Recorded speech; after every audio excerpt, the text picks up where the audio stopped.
Today we will be talking about the changed life. Ano bang ibig sabihin ni Paul nung isulat niya ang 2 Corinthians chapter 5 verse 17? Ang sabi dito, if anyone is in Christ, he is a new creation. Old things have passed away. Behold, all things have become new. Ang relationship natin kay Lord ay mayroong outcome na pagbabago. Ang pagbabago, it doesn't begin on the outside. When God created us in His own image, He He created everything beautiful. But there's only one creation that He created in His own image, and that is us. When our lives or that image has been corrupted, lahat na naging corrupt.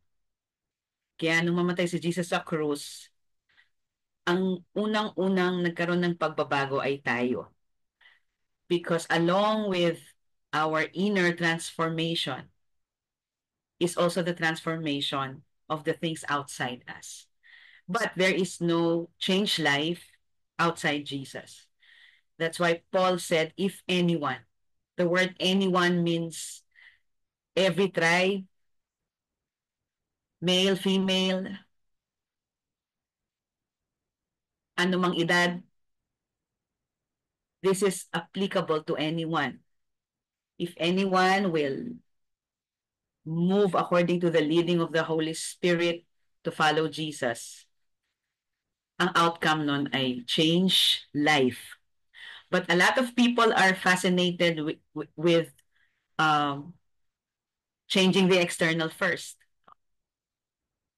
People are busy or minsan tayo din, ganon, busy renovating our own house kasi ayaw nating nakikita yung pangit sa bahay natin. O kaya naman we are busy renovating churches. These things are not bad. But the change life, first and foremost, requires inward transformation before anything else. So today, let us ask the Holy Spirit to help us recognize His voice as we gather together to pray. Let us pray for a childlike faith. Let us pray that we will hear the Holy Spirit as we gather together so that every time we gather, it will never be too familiar for us. Laging may bagong nagsistrike sa atin because of the presence of the Holy Spirit.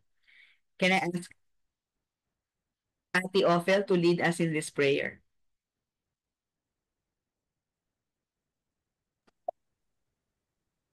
Ngayon na po, Pastor. Yes po. Okay. Let us pray. Father God, I praise you and glorify you. Lord Jesus, we love you, Lord, as you first loved us. Holy Spirit, thank you that you wake us up this morning, Lord, to be with you. And we thank you as well that you are faithful to us, Lord. And we thank you that everything that we do is for you, and we thank you, Lord, that we hear your voice, a still small voice, Lord. Ikaw ang nangunguna sa buhay namin, O Holy Spirit. As the song said, you are here, Lord. Wala pa kami, nandito ka na, Lord. And every morning, Holy Spirit, we are with you. You are so faithful. You are the holy of all holies, Lord, na nangunguna sa buhay namin, Lord. We ask and we declare na we hear you, small things, big things, decisions, Lord, joy, peace. Ikaw ang nangunguna sa buhay namin. Lord, everything that is so noisy, the noise of the world, Lord, but still we hear you. We hear the things that you whisper to us, Lord, that lahat ng mga gagawin namin ay ikaw ang nangunguna. We pray as well, Lord, na anuman ang challenges sa buhay namin, Lord, meron ka ng sagot. Meron ka ng whisper sa amin o binibigay sa amin na sagot ko anong gagawin, Panginoon. And forgive us, Lord Jesus, na sometimes because of our busyness in life, Lord, that we forget to hear you. But you are so faithful, even though ganyan kami, Lord. Our circumstances changed, but you never changed, Lord. Our standing in you never changed, and your love for us never changed. Lord, thank you. And Holy Spirit, thank you because you are our friend. You are our guidance. You are our leader. You are our um, um, nagbibigay ng you have our thoughts, Panginoon, ang iniisip namin. Lord, to glorify your name and through the power of the Holy Spirit in us, Lord, we succeed. We are victorious in Jesus' name. So Lord, we thank you that the Holy Spirit give us peace, give us joy, give us this power that you alone can give. So thank you. We praise you, the Father, the Son, and the Holy Spirit. Amen and amen. Amen. What understanding do you have of the salvation of your soul? The work of salvation means that in your real life, things are dramatically changed. You no longer look at things in the same way. So Amen. when we are saved by grace through faith, something within us happened. There is a real transformation. And that transformation is so connected with the way we look at things, the way we interpret success. For example, the way we interpret life, the way we value time, the way we utilize it, the way we spend money, the way we spend our strength, the way we see work, the way we see church, everything. There is an inner change na nagkaroon na may relationship sa perception natin sa buhay, kabuhayan, kamatayan, and all of a sudden, nagkakaroon tayo ng inner awakening that in a snap, mawawala yung buhay and all the things that we work for. That's why nagkakaroon din tayo ng humility to let go of the way we understand life. All of a sudden, naiiba yung paggamit natin ng lakas natin, ng oras natin, ng resources natin. Because naranasan natin ng salvation. Na-realize natin that we do not have a soul. We are souls. We have bodies. Na-realize natin that yes, we can work for a lot of things, but there's so many things that hindi natin mapapagtrabahuhan. And so nagkaroon ng inner awakening. Nagkaroon ng pagbabago ang perception natin sa mga bagay-bagay. Hindi na tayo pareho. Your desires are new and the old things have lost their power to attract you. One of the tests for determining if the work of salvation in your life is genuine is, has God changed the things that really matter to you? No, before natin makilala si Jesus, masyado tayong particular sa branding ng suot natin. Before natin makilala si Jesus, masyado tayong particular sa sasabihin ng iba. Masyado tayong particular sa opinion ng iba sa atin or sa bahay. Hindi tayo kinakikitaan ng humility. No? Laging tayo yung tama. Particular tayo sa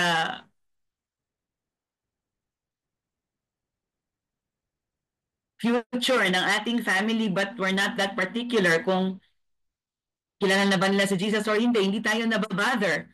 Basta secured ang work nila, secured ang kanilang ekonomiya, hindi tayo ganun nababother. When hindi pa tayo saved, para tayong mga pagans na we run after the things of this world.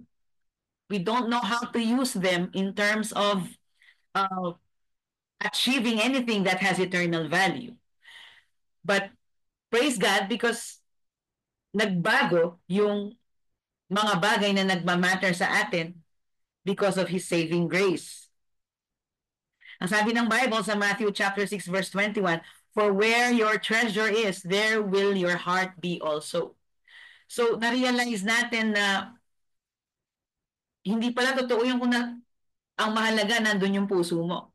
Nauuna pala yung, okay, saan mo nila, ano ba yung treasure mo? Kung yung treasure mo, yung mga ipinundar mo, saan mo nilalagay yon? Kasi kung saan ang treasure mo, doon ang heart mo. At kung saan ang heart mo, yun ang magde-determine sa'yo ng eternal destiny mo. So all of a sudden, Jesus becomes our treasure. Jesus and His Word, the Holy Spirit, the Father, becomes real to us. And we cannot take it if our loved ones do not know Jesus. So kapag mag-uokasyon ka, magpaplano ka ng vacation, everything should be connected with your treasure who is Christ. For you, suddenly you believe that where your treasure is, there will your heart be also. So let us ask the Holy Spirit to help us distinguish our priorities when we are not yet in Christ compared to our priorities now that we claim we are in Christ. Can I ask Ate Finette to lead us in this prayer point?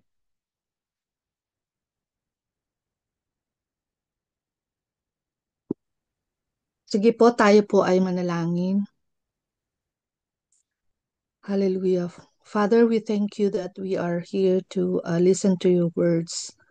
Maraming salamat, Panginoon, that you are doing every way, O God, upang kami, Panginoon, ay matuto o mapaalalahanan, Panginoon, sa mga bagay-bagay, Lord, na truly ay minsan napakadaling isang tabi or iwaglit, Lord. But for you, Panginoon, these are the things, Panginoon, na napakahalaga bilang pagpapatunay, Panginoon, na kami nga, Panginoon, ay mga anak mo na nabago na.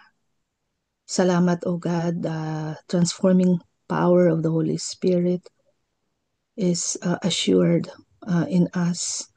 And therefore, Panginoon, Lord, help us to submit to that transforming power na provide mo, O God, upang patuloy po kaming mabago at mapaayos, Panginoon, ang aming mga buhay. Salamat, O God, that constantly, Panginoon, you are reminding us kung ano ba talaga, Panginoon, ang mahalaga sa buhay namin. That things of eternal value, O God, na yun ang dapat, Lord, na inuuna namin, yun dapat yung binibigyan namin ng priority, Panginoon, as people that have already been transformed and been changed by you. Kung totoong yung buhay namin, Panginoon, ay yung binabago mo araw-araw, Panginoon, as the song says, na hindi lamang, Panginoon, yung mga bagay, O God, na yung even yung sa mga kung iniisip man namin, O God, yung mga spiritual na mga bagay, but Lord, also yung mga day-to-day things, O God, like ano ba yung binibigyan namin ng halaga in every decision that we make, in every step that we take. Are these things giving us that yung things that is of your kingdom, or is it of this world? So Lord, maraming salamat Panginoon that you have given us the Holy Spirit to help us distinguish, Panginoon, our priorities, and to think back, Panginoon, when we are yet in the world, oh God, ano ba yung kaibahan na ngayon? And if we are not there yet, Panginoon, then and what should be the kind of life that we should be having, na hindi na dapat yung buhay na meron kami noon when we are not in Christ yet. If we think back, oh God, we should see that change. We should see that transformation. If we compare it to our priorities now, bilang mga anak mo na naliwanagan na at nabago na. So Lord, help us, Panginoon, as we go through that process. And help us, oh God, to allow you, Holy Spirit, to do that, to make room for you, oh God, to do just the things that you need to do in our lives. And we believe, oh God, that as we allow you to do that, Lord, we will be, yung buhay namin, Panginoon, ay malalagay, Panginoon, sa pinakamainam at pinakamabuting kalalagayan. Because you only want the best for us. You always have our best interest in mind, oh God. Thank you, Lord. You are a good, good Father and a faithful God. Salamat, Lord. In Jesus' name, amen. If you still yearn for the old things, it is absurd to talk about being born from above. You are deceiving yourself. If you are born again, the Spirit of God makes the change very evident in your life and thought. So, the Spirit of God, it is the work of the Spirit of God to make our born again experience very evident in our real lives and thought. When we say real life, no, daily living, daily life. Sabi ng Bible, whether you eat or drink, do it for the glory of God. What does that mean? The Bible also says that the body is the temple of the Holy Spirit. If this body is the temple of the Holy Spirit, that means wherever we are, people will witness our born again experience. People will be able to see the difference of holy living versus natural living. People outside will be able to distinguish, even without them understanding exactly what is it. They would be able to distinguish what does the love of God look like. Why? Because of our born again experience, the Spirit of God makes the change very evident. The word is very evident. What does that mean? You don't have to dig deeper to get to know the evidences, to see the evidences of the transforming power of the finished work of Jesus on the cross. Ibig sabihin, gumagawa ang Holy Spirit sa buhay natin at ginagawa niyang evident ang pagbabago na bunga ng ibinuno ni Jesus sa cross. And so ang nangyayari is when we respond to the work of the Holy Spirit, nag-iiba yung mga desires natin. Nag-iiba yung mga priorities natin. Kaya nga ang sabi rin ni Matthew, no? Matthew was a former tax collector. He's good at numbers, and the society has yung trust ng society wala na sa kanya, but Jesus handpicked him. He got to know Jesus. He was born again. Ang sabi ni Matthew, seek ye first the kingdom of God and His righteousness. This is one of the most familiar verses. Seek ye first. The word is first. Seek ye first the kingdom of God and His righteousness, and all these things shall be added unto you. So the kingdom of God is not about what you eat or what we drink. It's about righteousness, peace, and joy in the Holy Spirit.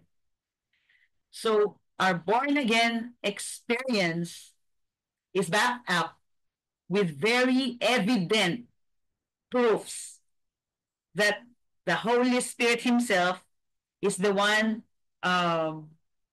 creating, causing in our real lives and thoughts. Nag-iiba yung perspective natin sa maraming bagay. Nag-iiba yung tingin natin sa wealth. When we say wealth, we don't only mean money and savings. When we say wealth, we also mean godly wisdom. We also mean character, inner character. We also mean simplicity of life. We also mean relationship. So dati nangihinayang tayo, no? Maraming mga Pilipino, papasok ako ng Pasko, double pay. Sayang naman. Pero hindi tayo nangihinayang sa time na nawawala with our loved ones, time of thanking the Lord and worshiping the Lord together. So all of a sudden, nag-iiba. Nag-iiba rin yung definition natin ng future. Pag sinabi mo sa anak mo, anak, may future ka ba dyan? Ang ibig mong sabihin, anak, alam mo ba kung ano yung eternal destiny mo? So even if people will think napaka-preachy naman ni mama, napaka-preachy naman ni ate, you don't care. What you care about is the eternal destiny of your loved ones because you love them. And the changed life is a byproduct of the utmost love of the Father to all of us. And so, nagiging evident yung pagbabago natin ng attitude. Dati, kala mo ikaw lang ang tama. Pero nung makilala mo si Jesus, na-save ka, nagkakaroon ka ng pagpapakumbaba, hindi pala ako yung laging tama. Dati, particular ka kung sa position mo, o kaya napaka-insecure mo pag may ibang gumagawa ng mga bagay na dapat sana ikaw, ni-insecure ka. But when you become born again, when you experience, you encountered yung born again experience, na-realize natin that wala tayo, wala tayong contribution sa salvation. And the only security that we can have is yung tinrabaho ni Jesus sa atin. And so, merong ebidensya ang born again experience. And yung ebidensya, it can be seen in the way we relate to our own husband, our own wife, our own children. They are the very first witnesses of the power and impact of our born-again experience. You don't have to sing songs na gospel in order for people to know that Christian ka pala. You don't have to recite, sometimes you don't have to recite verses. Your life is a speaking track. Your life, the way you relate to people, the way you honor them, the way you value them, the way you see them. It's the way your Father in heaven has treated you. Yun ang nagkakaroon ng ripple effect sa'yo. May ebidensya, may resibo.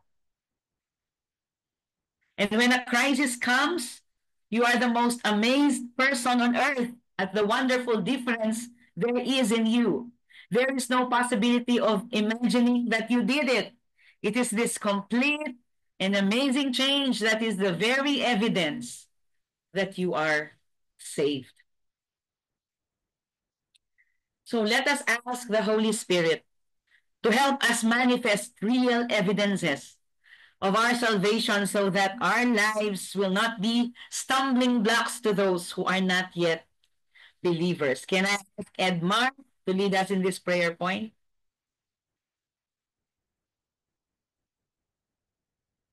Well, let's pray. Lord, thank you, dear Lord, for your help and for always guiding us, Holy Spirit, to manifest the real evidence of our salvation, oh God, in our daily lives, oh Lord.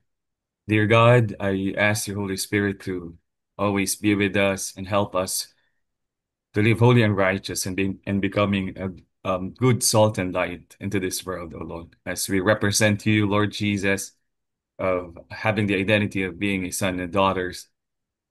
Help us to live faithfully, O God, in the name of Jesus.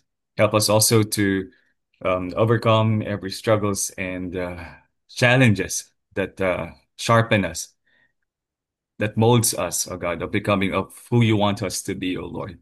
So in the name of Jesus, Holy Spirit, may the fruit of the Holy Spirit be manifest in our lives. The love, joy, peace, patience, kindness, goodness, gentleness, faithfulness, and self-control. In Jesus' name. So thank you. And may you increase our sphere of influence for your glory to bring more people towards you, to the throne of your grace, oh God, in the name of Jesus, so that we can able to confidently live to the life that you've created us and living to the purpose of the one that you created for all of us, oh Lord. Thank you, God, and may you always dwell in us, O Holy Spirit, and always be led and have the power and the gladness and joy to live according to your word, O Lord. Thank you. We continuously surrender to you everything, O Lord. May your word be like a double-edged sword of in our lives to live as you wants us to be. For all of it, for all the days of our lives, Lord, ang lahat ng ginagawa po namin ay makapagbigay ng kaluguran sa inyo. At maging karapat-dapat palagi sa inyong harapan, Panginoon. Thank you so much, Lord. We surrender everything and bring back to you all the glory. In Jesus' name we pray. Amen. What difference has my salvation and sanctification made? For instance, can I stand in the light of 1 Corinthians 13, or do I squirm and evade the issue? What is 1 Corinthians 13:1? It says, if I speak in the tongues of men or of angels, but do not have love, I am only a resounding gong or a clanging cymbal. And when you proceed to the entire chapter, it talks about even if I have the gift of prophecy, but do not have love, I am nothing. And then Paul described what love is. Love is patient, love is kind, and the greatest of all is love. When we talk about love, what is it that first comes into our mind? Ito yung lagi kong, nagustuhan ko yung illustration dito ni Pastor Vlad. No? Sabi niya, kapag ang tao, sinabi niya, I love fish, ang gagawin niya sa fish, tatanggalin niya kung saan nabubuhay ang fish. So mawawala ng oxygen ng fish, mamamatay siya. Tatanggalan niya ng bituka, and then ilalagay niya sa kumukulong mantika. Yun ang ibig sabihin niya ng I love fish. Ang ibig sabihin ng tao, pag sinabi niya I love something, that something should satisfy him or her. But the love that Paul talked about in 1 Corinthians is not like that. We may have all the giftings in the world. We may have the faith to move mountains. We may possess all kinds of ministries that are successful. We may have prophetic giftings like speaking in tongues and prophecy. We may minister to a lot of people. But if we do not have love, we're nothing. Love, the picture of love for us believers is not chocolates and flowers. It's not a beautiful house. It's not a beautiful life. The picture of love for us believers is a cross, the cross. The cross is a symbol of criminality. If you are crucified during the time of Jesus, that means salot ka sa society. It's a symbol of shame. It's a symbol of guilt. It's a symbol of darkness. It's a symbol of yung more than foolishness, deeper than foolishness. And yet, ang symbol ng Christianity ay krus. And if we're going to ask God, how much do you love me? God is going to show us the cross. That is the symbol of love. That is how we understand love. Somebody died for us. And somebody did not only die for us, Somebody died on our behalf. That somebody is innocent and we were the ones guilty. But he died anyway. And this is the kind of love that God demands to his children. Sacrificial love. Love that is selfless. Love that denies one's self. When we talk about denying of ourselves, it's not something that is achievable outside the power of the Holy Spirit. The power of the Holy Spirit is more than just a successful ministry. It's more than just being a successful father or mother. It's more than just achieving the things that we want to achieve. The power of God's love is learning to deny ourselves for the sake of the gospel. Learning to live a life, a sacrificial life, because of our born again experience. And so, without love, even if we have it all in the world, without love, we are just like a resounding gong or a clanging cymbal. When was the last time that we asked the Holy Spirit, Holy Spirit, help me to really manifest the kind of love that God has called me to live out? True salvation worked out in me by the Holy Spirit frees me completely. And as long as I walk in the light, as He is in the light, God sees nothing to rebuke because His life is working itself into every detailed part of my being, not on the conscious level, but even deeper than my consciousness. It's so very powerful that, you know, every day you are talking about you're using Oswald Chambers' My Utmost for his highest. Oswald Chambers died at the age of, if I'm not mistaken, 27 only or 26. He died at a very young age dahil nag-rupture yung kanyang appendix. Kung titingnan mo, ay bakit pinabayaan niya yung sarili niya? Ay, hindi siya nagpadala agad sa hospital because he had to share the gospel to someone. He died at a very young age. But if we're going to use our natural lens, sasabihin natin, sayang naman, sana mas marami pa siyang na-share. But you know, the death of a saint is always precious to the Father. At walang saint ang nasasayang ang buhay, gaano man kahaba o gaano man kaiksi. The Holy Spirit moves in a way that is freeing, in a way that is liberating. During the when Oswald Chambers died, yung asawa niya, nakita niya yung journal niya. And then, isa sa mga prayers ni Oswald Chambers na nakasulat sa journal niya is gusto niya maihayag sa buong mundo ang salvation, ang gospel. And so, nakita ng asawa niya yung My Utmost for His highest. Tinignan nila kung paano nila mapiprint at a very low cost so that even the common people will be able to access it. And true enough, hanggang sa generation natin, nauunawaan natin lalo ang gospel because of the writings of Oswald Chambers. Now, who would tell na maiksi ang buhay niya? 27 lang siya, namatay na. No, because when God is at work, when He works out the power of our salvation, His work is going to be unstoppable whether nandun pa tayo or hindi. And the work of the Lord is even beyond our consciousness. It's beyond what we can imagine. It's beyond what we can work for. He works in every detailed part of our being, hindi lang sa conscious level. In other words, hindi lang sa nape-perceive ng five senses. And so, may we not live a life that interprets, ay sayang naman ang buhay niya, ay sayang, ba't niya pinabayaan? No? Because of His passion to spread the gospel, no, one more Lord, one more for you. Nung dali na siya sa hospital, it was too late.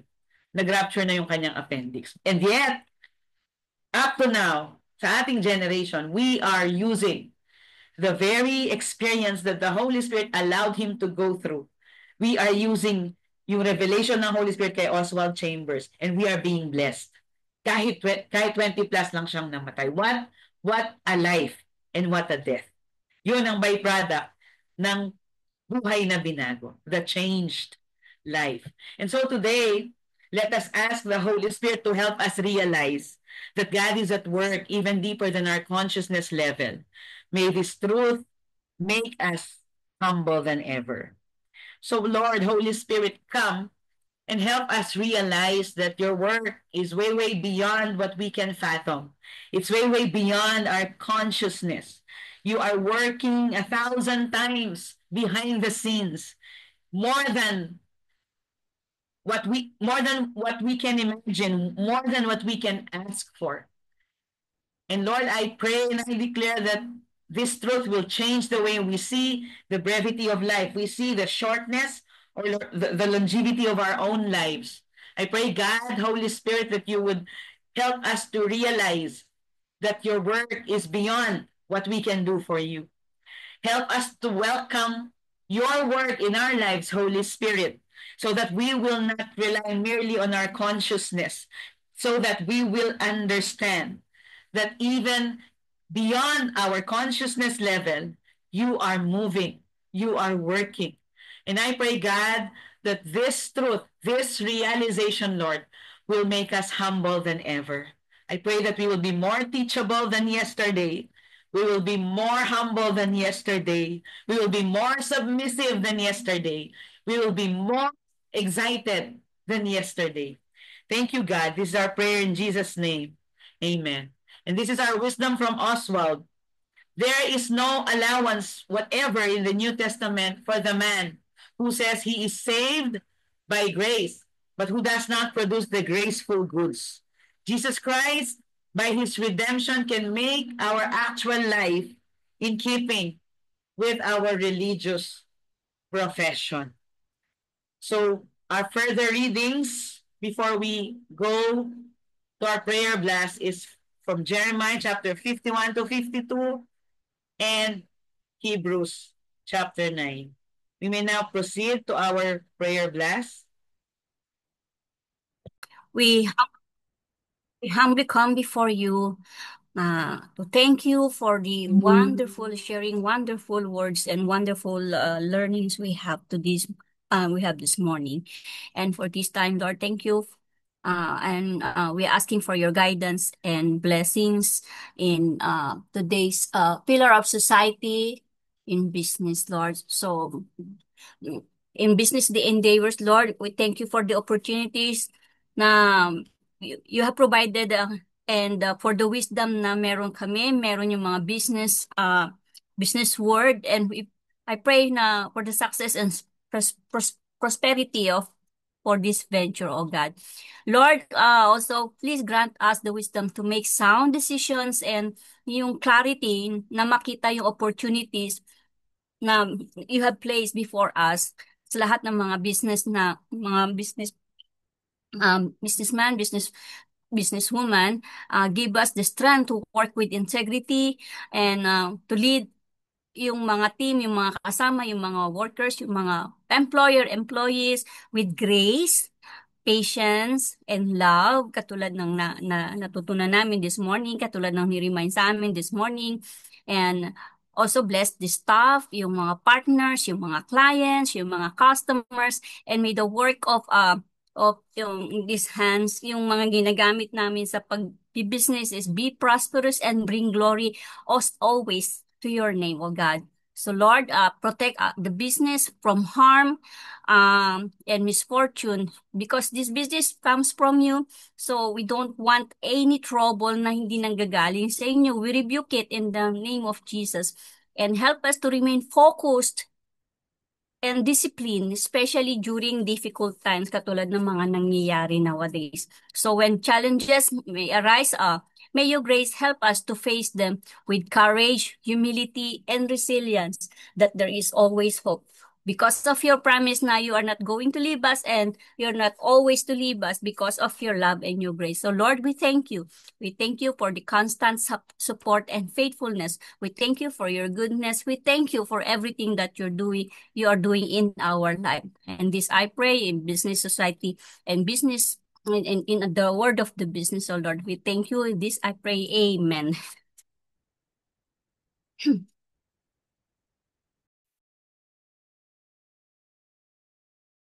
Amen and amen. Amen. Hallelujah. Let's continue to pray. Once again, Father God, in the name of Jesus, Lord, thank you so much, Lord God, for the word of wisdom, and Heaven, Father God, for the word of hope and courage, oh God, that you have given to us. Thank you, Father. This is the reason why, Father, we ask, oh God, in your name, because you promised to us, Lord, if we ask anything in your name, you will give it to us, Lord. You will, Lord God, hallelujah. You will provide, you will give, you will answer, oh Lord. And this time, oh God, thank you, Lord Jesus. Hallelujah, Lord God, for our nation, Father. Thank you, Lord God, because Lord, despite of all typhoons, Lord God, sa lahat, lindol, sa lahat ng mga trahedyang nangyari sa aming bansa, Panginoon, naroon pa rin ang iyong awa, ang iyong proteksyon, bagamat merong mga na, Lord Jesus, hallelujah, may mga taong na saktan, nawala ng bahay, nawala ng kagamitan, ng Lord God, ng mahal sa buhay. Ngunit Lord Jesus, patuloy mo silang i-comfort sa oras na ito, sa mga, Lord God, may, sa mga na-trauma, sa sitwasyon sa baha, Lord God, sa lindol, lalo na, Lord God, mga kapatid sa Cebu, Lord God, maging, Lord God, sa, hallelujah, sa Davao, kahit, Lord, sa buong Panay Island, o God, dito sa Aklan, hallelujah, at sa iba pa, Panginoong Jesus, na nasalanta. Thank you, Father, because I know, oh, Holy God, may mga tao ka na naruroon, able, Father God, na mag-reach out sa kanila to share your love, your compassion, hallelujah, and Heaven Father, hallelujah, maipaliwanag that you are gracious and Lord God, slow to anger, Father, na kahit may naranasan sila, this the time, Father, na mabuksan ang kanilang puso't isipan, time, Lord God, na lumuhod, time na tumawag sa iyo ng totoo in the name of Jesus. Salamat, Lord. Dahil, Lord God, ang sinasabi mo that you will protect your own, Lord Jesus. Kaya, aming Panginoon, kung kayo ang protector, Father, you are also the provider sa lahat ng nawawala. Lord God, sa kanila, you will bring it back for them, Lord. Ibalik mo yun sa kanila, Panginoon, ang lahat ng mga nawala sa kanila.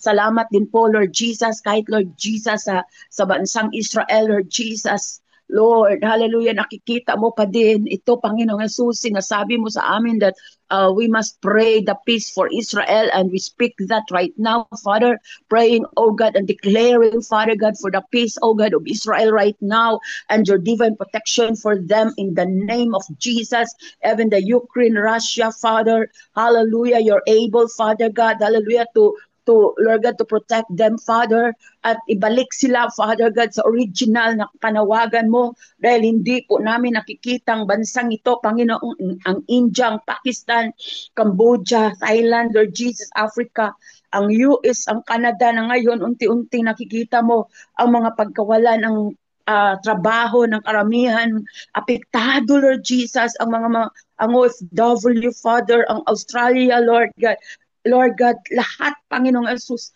ng mga nations na gusto mo, Panginoong Yesus, at kahit hindi po namin nasambit, ngunit ang alam ko po, Panginoon, hallelujah, ang ginagawa po namin ngayon, Panginoon, it's a matter of obedience, Father, and every time we mention, Lord God, the nations, Father, may ginagawa ka, sa hindi po namin nakikita, Panginoong Jesus, may ginagawa ka. We claim and declare it right now, Father, as we pray right now, Holy God. May gagawin ka at may ginagawa ka, Panginoong Jesus, sa lahat ng mga bansa. Hallelujah, Lord Jesus, kahit sa bansang Pilipinas, kahit sa government, oh God, LGU, hallelujah, Philippine, Lord God, hallelujah, Navy, Father God, Heaven, Father God, sa PNP, Lord God, our forces, oh God, sa lahat, Lord Jesus, at sa mga kaguluhan na nangyayari. Oh, Holy God, ang aming tanging kahilingan, ang lahat ng ito ay ipinagkatiwala namin sa iyo. Dahil kapag may isa, dalawa, tatlo na nagkakaisa na nalangin, na ang puso'y nagpapakumbaba, Panginoong Jesus, at higit sa lahat yung sinasabi mo, that the prayer of the righteous, oh God, is availeth much.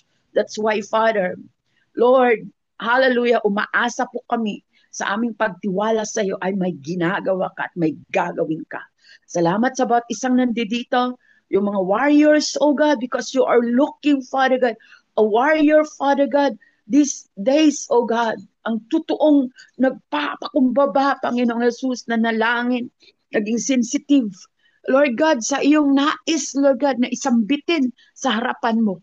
Kami po, Panginoong Jesus, ay patuloy mong gamitin effectively and mightily because, Lord God, we believe that you are the God, the all-powerful God, the Almighty One, Lord. Thank you, Holy Spirit. Bless this prayer, oh God, and we apply the blood of Jesus. This we pray in Jesus' name. Amen.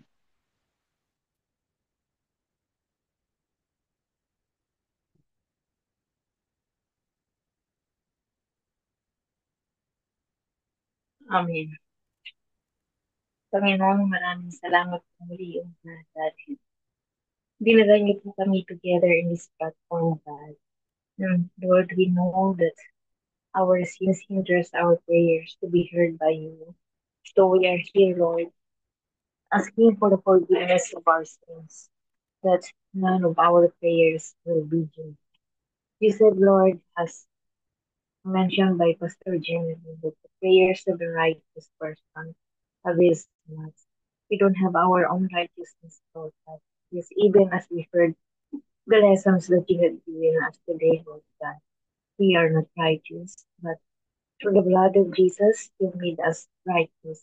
And so, thank you so much in making us holy and righteous into your holy presence by the blood of Jesus Christ. And in Hebrews 3 from verse 12, it says, "Take care, brothers, lest there be in any of you an evil and believing heart, leading you to fall away from the living.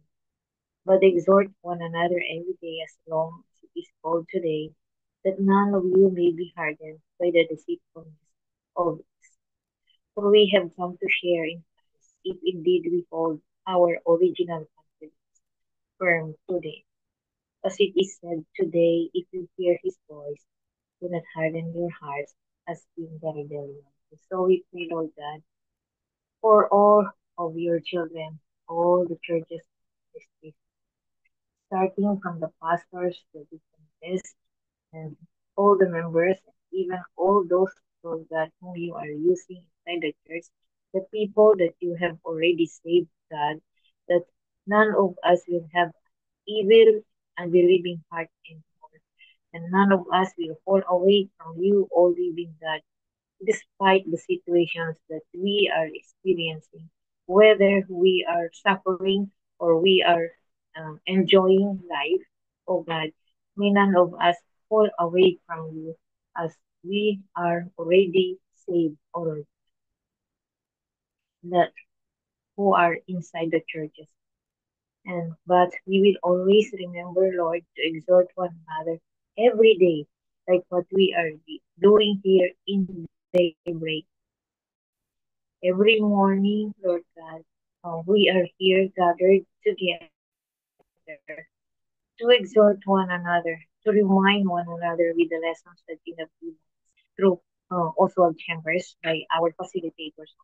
That, Lord, though we are surrounded by by the sinful world, by the world that is darkened with sin, no one among us will be hardened, and no one among us will be deceived, O God. And help us, Lord, to sin no more and to repent immediately whenever we have done something wrong, starting from our pastors, Lord God, and even us, the intercessors, that may Jesus be seen in each and every one of us. That, Lord, we will indeed, Lord God, be confident of what you have done to us, Lord, until the end. And Lord, whatever experiences, Lord God, we may be, Lord God, facing, Lord, we will always hear your voice every morning, Lord God. We will read your word. We will read, Lord God, and listen, apply your word in our daily lives. And none of us will rebel, especially in times of successes, oh God. No one, other God, will be proud anymore, but we will remain humble in the name of Jesus.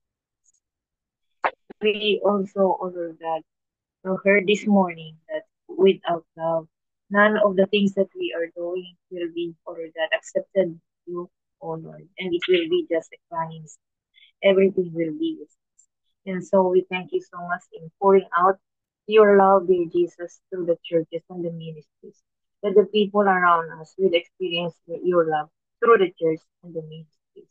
And we just want to say thank you, God, that all of us may remain faithful to you and loyal to you, O God, in the midst of difficulties or triumphs, O God, and never be conformed, O Lord God, with the sinful world anymore, but we will be transformed, be like Jesus Christ, O God, that all of us will be, O Lord God, displaying a life in your image and likeness, in our characters and attitudes, in our speech, O God, that the people too, Lord God, will seek you diligently, like, O Lord God, Matthew did. That, Lord, though in the beginning we were sinners, you have already cleansed us. When, O Lord God, you died on the cross for us, when we came to realize. And we just want to say thank you for the church and ministries that will remain to be a light and the soul in the Lord, in the world where we are, even, Lord God, in the midst of the storms, O Lord, and losses, O God, you are still the Lord whom we worship. And let it be so inside the churches. In Jesus' name I pray. Our triune God, you are the giver of life, giver of good health, and giver of sound body, soul, and spirit, and also a miracle worker. We ask, Lord, to breathe life to our brothers and sisters who are in their bed of illness and sickness, especially Sister Olive, Pastor Cow, and Pastor Paul. Father, we pray for their health restoration, for those having treatment and those about to have procedures to be successful. For those taking medication, we pray, Lord, for it to be effective. And those who need financial support for their hospitalization and treatment, we ask for their provision, Lord. Father, we also ask for strength for both the patients and the paid professionals and carers.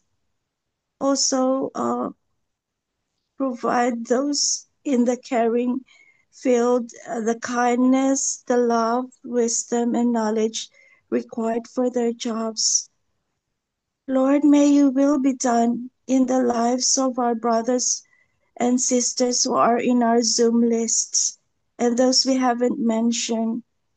Lord, this is our prayer in Jesus' mighty name. Amen.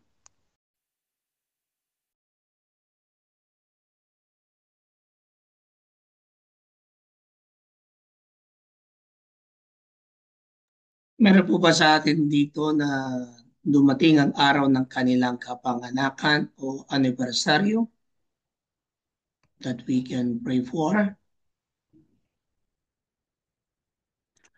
Kung wala po, can I ask for Pastor Joan for the Thanksgiving prayer and for the benediction? Salamat, Pastor Joan. Sige po, let's pray. Lord, salamat po sa araw na to. Dinideclare ko sa bawat isa ang productive day. Dinideclare ko sa bawat isa ang a day that is full of the Holy Spirit, that the Word of God will just come alive. Ano man ang gawin natin sa mga nalalabing oras ng araw na to, I declare that the Word of God will penetrate in our totality like a double-edged sword.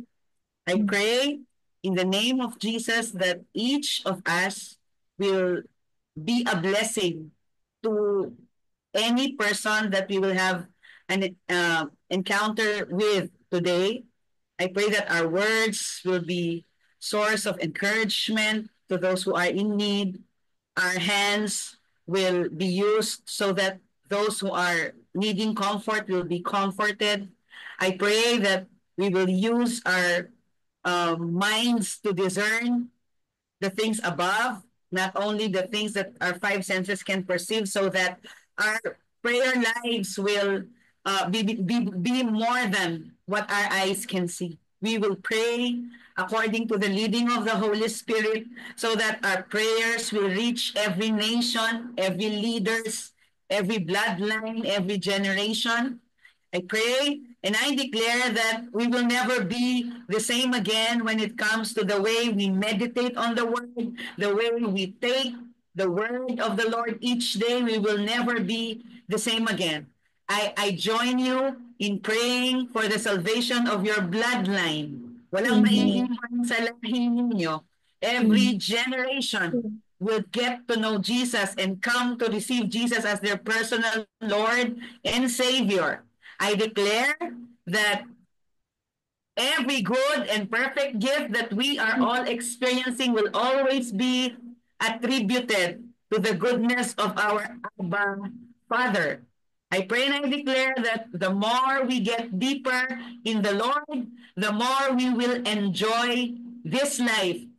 Enjoyment according to what Jesus said when he said, I came that you might have life and have it abundantly. I pray that like Paul, we will learn how to live in lack and in abundance, for we can do all things through Christ who gives us strength.